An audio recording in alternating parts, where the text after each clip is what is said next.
All right now, let's set the scene. Picture a gravel drive curling up to a clearing where folding chairs, coolers, and a hand-painted sign reading Annual Family Reunion 2025 shimmer in the noon heat. I reckon it's somewhere between a sacrament and a circus, part potluck, part anthropology experiment. Every year I tell myself I'll just drop by for a plate, and every year I end up stuck there till the moon climbs up like a curious spectator over the pecan trees. Soon as I park, Cousin Doyle waves me down like I'm taxiing a crop duster. He's got barbecue sauce down both sleeves and a Bluetooth in one ear that ain't connected to anything. "You made it," he hollers, as though I'd missed the last 10. Doyle's boys running around with a harmonica and a Nerf gun, scaring off dogs and maybe spirits. Aunt Rene's folding napkins into triangles, muttering about how Baptists don't need craft projects. And the menfolk have assembled an impromptu council around the grill, arguing whether pecan wood or hickory gives truer smoke. Now, I'm partial to both, pecan for the sweetness and hickory for the sermon, but I keep quiet. In this family, barbecue theology is a tender subject. One cousin quotes scripture, another quotes a YouTube pitmaster. Somewhere in there the Lord might be listening, but he's certainly laughing. The picnic tables groan under the familiar load, deviled eggs sweating in the sun, potato salad with that hint of mustard courage, and something in a Pyrex dish nobody will claim.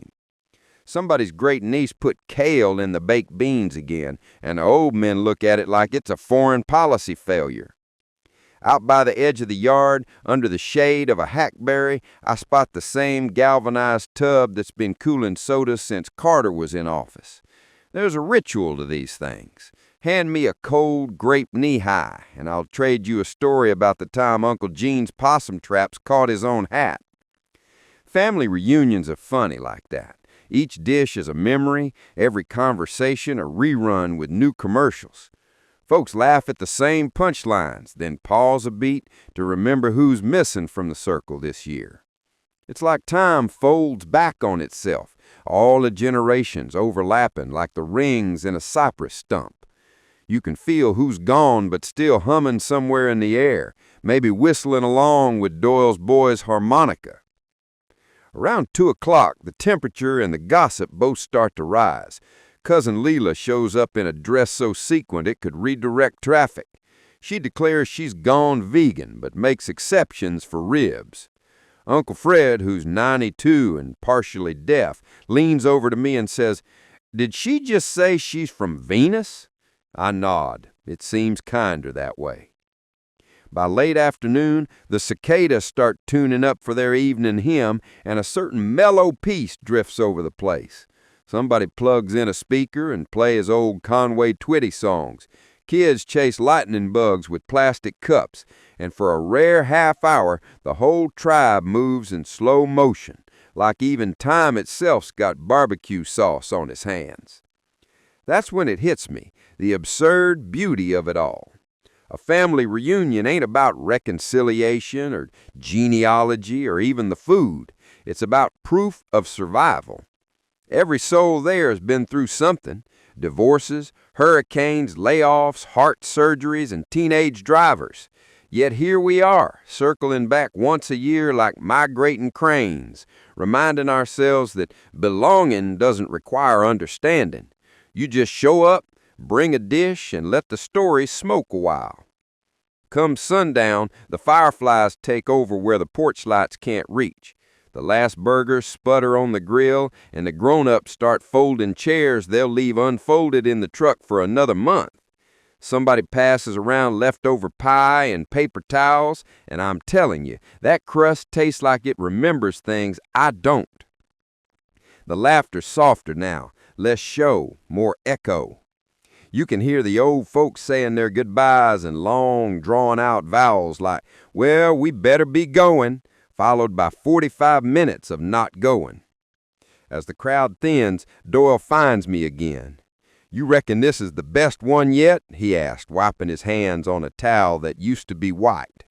I'd tell him, "Yep, until next year when we remember it was even better. That's the secret rhythm of memory. It marinates overnight and comes out tasting finer than it ever did fresh. Driving home, windows down, the night air thick with honeysuckle and diesel from somebody's generator, I start laughing to myself. Only in a family could chaos and grace be so perfectly marbled together. You get a little sweet, a little smoke, and a whole lot of story. And Lord help me, I wouldn't trade it for the quietest peace on earth. Because that's the thing about kin. They'll drive you near to madness, but they're also the only folks who know which stories belong to you and which ones you've only borrowed. In that way, a reunion is a rehearsal for eternity. Mismatched chairs, half-cooked ideas, and all of us trying to remember the words to a song we didn't write, but somehow still know by heart. So next year, when the invitation comes, handwritten, grape jelly smudge on the corner, I'll grumble and I'll go.